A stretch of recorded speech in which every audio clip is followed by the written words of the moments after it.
Vinayaka Chavithi special ఉండ్రాళ్ళు పాల తాలికలండి. ఈ ఉండ్రాళ్ళు పాల తాలికలు ఎంత ఈజీగా చేసుకోవచ్చో చూపిస్తాను చూడండి. ముందుగా 100 గ్రాముల వరిపిండి తీసుకోండి. ఆ వరిపిండిలో చిటికెడు ఉప్పు, కొంచెం బెల్లం, పాలేసుకొని ముద్దగా కలుపుకోండి. చపాతీ పిండి ఎలా కలుపుకుంటాం అలాగా. అలా కలుపుకున్నాక ఇలా జంతికలు వేసుకునే గొట్టంలో కొంచెం తీసుకోండి. తర్వాత మిగతాది చిన్న చిన్న ఉండల కింద చేసుకొని పక్కన పెట్టుకోండి. మీకు ఎన్ని కావాలో అన్ని ఉండలు చేసుకోండి. ఇలాగా ఒక జంతికల గొట్టంలోకి ముద్దను పెట్టుకోండి. ఇలా ముద్దను పెట్టేసుకున్నాక ఒక ప్యాకెట్ పాలు మరుగుతాయి కదండి, అందులోని 2 స్పూన్లు పంచదార వేసుకోండి.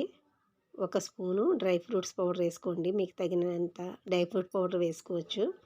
తర్వాత ఈ ఉండ్రాళ్ళు ఉంటాయి కదండి, అందులో వేసేసుకోండి. తర్వాత ఈ జంతిక గొట్టంలో ఉన్న పిండిని ఇలాగా జంతికలు వేసుకున్నట్టు వేసుకోండి. ఒక 5 నిమిషాల పాటు లో ఫ్లేమ్లో అలాగే మరగనేయండి. తర్వాత ముందుగా మనం కాచి పెట్టుకున్న బెల్లం పాకం ఒక 100 గ్రాములు తీసి వేసుకోండి. స్టవ్ ఆఫ్ చేసి వేసుకోండి. ఎంతో టేస్టీకరమైన ఉండ్రాళ్ళ తాలికల పాయసం రెడీ అండి.